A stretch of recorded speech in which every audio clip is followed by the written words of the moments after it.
So I finally managed to get it up, which is good. Get it free from that branch, and it's installed exactly how I wanted it to be. Maybe it's a little bit closer to the mast than I kind of wanted it to be. It's probably about a foot and a half away, but it doesn't seem to have that much effect on it. But it is kind of in the, well, it's in the inverted L kind of configuration that I wanted. I did manage to also get the coax. It goes over the top of the back end of the garage and it goes round the back of the conservatory, which is quite nice. So it hides the cables and we don't, have them out here anymore, which is nice.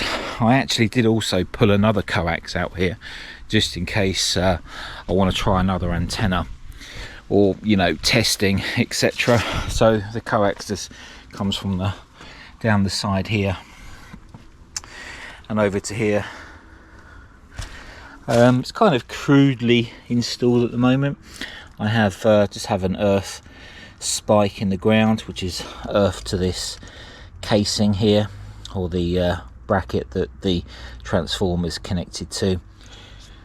And then you may have seen this here. That is actually just it's just a one-to-one line isolator from M0 CVO antennas.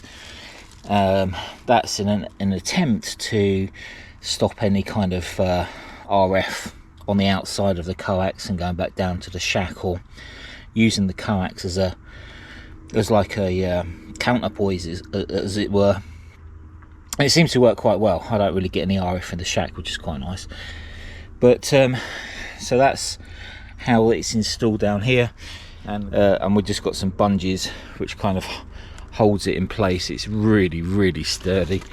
And the actual way that we got it out, or not we as such, but the way that I got it out was, as you know, the cable was stuck, the wire was stuck sort of in between the branch, or a branch, and the telescopic mast. So what I done was I had another telescopic mast which I literally just attached a bungee cord to with a hook and hooked it over the wire at the top of the tree. I disconnected the 110 microhenry transformer, because obviously that's not going to pull through the branches, but and then just hooked it and pulled it.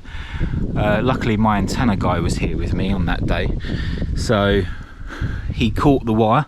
I reattached it, and yeah, so it's now working extremely well, or it's installed how I wanted it to be installed.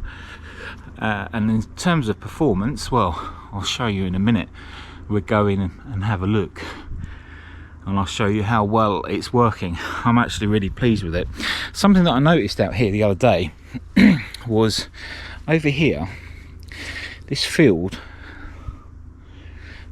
has barbed wire, or a metal wired fence, and it goes all the way around over there. Now I don't think it's electrified, because this is a crop field, so there's no animals in it. We've got some fields over there which have like cows and things in it, but this is a crop field, so I can't imagine that these are going to be electrified, which makes me wonder one of two things. Either one, I could potentially use it as a ground. This is actually a public footpath, but I could actually dig a little trench and attach it so it's a nice long sort of ground going all the way around. Or I could load it up. What would you do? Let me know down in the comments below what you would do if you had this at the end of your garden. Would you load it up? There's a couple of ways of doing that. I could stick I could run some coax underneath the ground, put a 9-to-1 and attach it to the fence.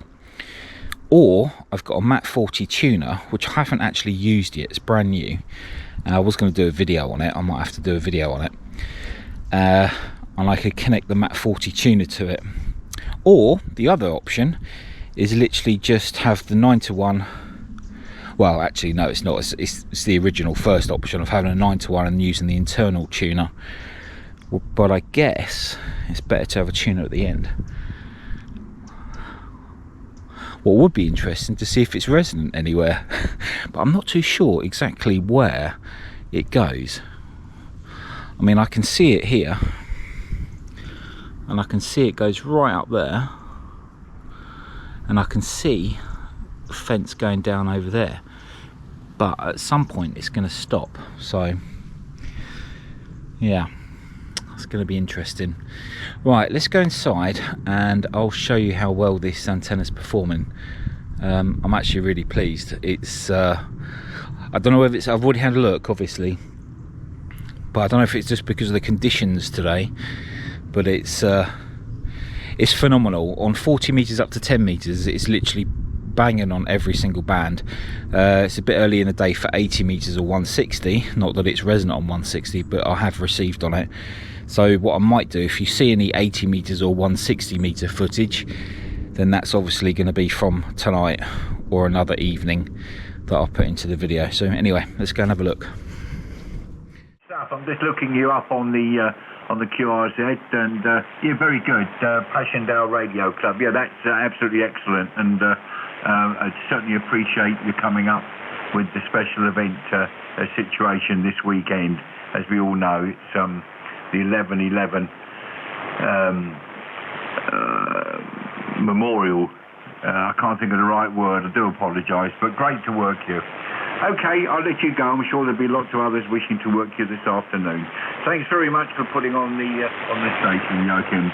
0 PTC Portable, very 73, and good afternoon from Golf 3, Papa Golf Alpha. Bye-bye. G0 OGS, G7 HFS. Yes, okay. Yeah, beautiful day here. The sun's out, blue sky. 14 degrees. Well, you know, there's a lot to be said just going to radio, plugging the mic into it and talking to people, you know. Keep it.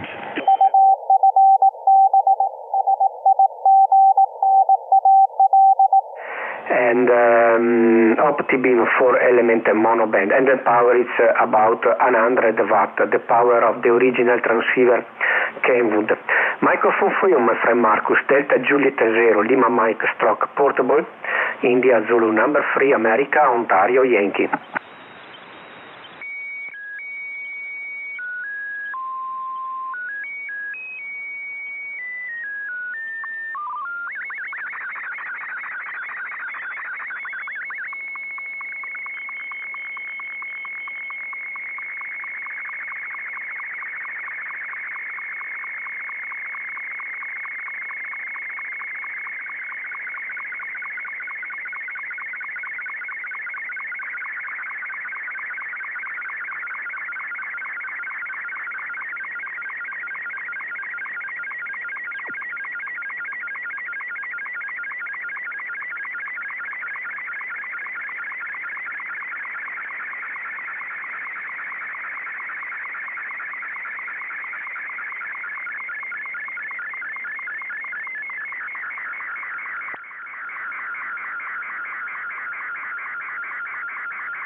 Good afternoon, John.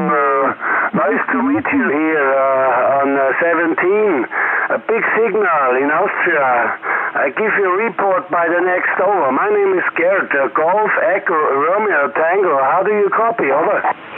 Hello, CQ from Lima Zulu 3 Tango Yankee, London Zebra 3 Tokyo, Yokohama. CQ.